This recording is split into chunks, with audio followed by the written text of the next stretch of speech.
Μεταφερθήκαμε ξανά στο γήπεδο του Ζαχαριά.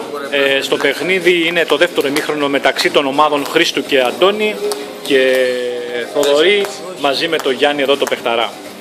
1-1 το παιχνίδι έληξε το πρώτο ημίχρονο. Δεύτερο ημίχρονο περιμένουμε να γίνει ένα ντέρμπι. Ένα ντέρμπι που οι παίκτες θα δώσουν ό,τι έχουν και δεν έχουν για να μπορέσουν να βγουν σε αυτό το παιχνίδι. Θέλω να παίξετε με νόμιμες και καλές διαδικασίες να γίνει το παιχνίδι. Ακούσεις εσύ εκείνα ρε. Δεν θα κλέβεις. Εντάξει. Θα κάνουμε ένα. Αντώνη, πώς βρίσκεσαι σήμερα, η κατάστασή σου πώς είναι? Δραματική.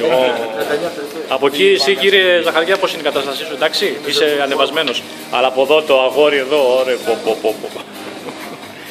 Λοιπόν, αυτά για το πρώτο ημίχρονο. Ξεκίνησε το δεύτερο. Θα συναντηθούμε στο 90 για να δούμε το αποτέλεσμα.